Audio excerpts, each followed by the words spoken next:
In this video, we will be discussing how to install the 4200 embedment strain gauge with molded standoffs.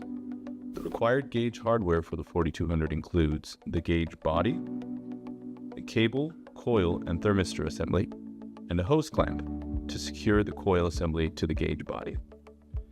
Installation hardware includes standoffs to ensure that the flange ends are not touching the rebar. Here, we are using standoffs that can be purchased through GEOKON. Foam or wood blocks would also suffice. Zip tie, wire cutters, and a flathead screwdriver will also be required. The standoffs easily clip onto the gauge body. Once attached, zip ties can be inserted into the standoffs.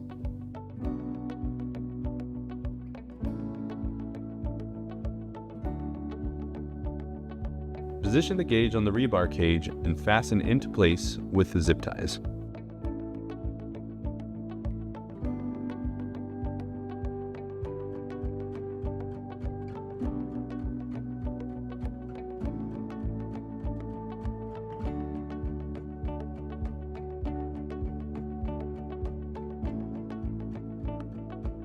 Once secure, trim back the zip ties.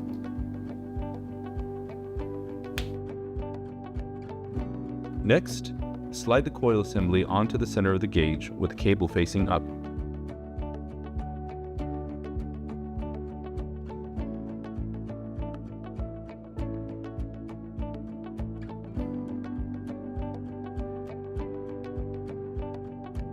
Place the open hose clamp around the coil and tighten into place.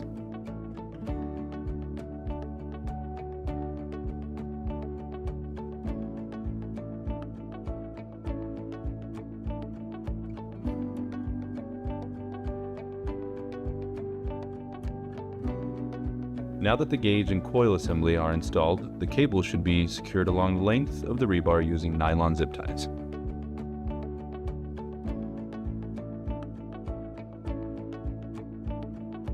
Once secure, trim back the zip ties.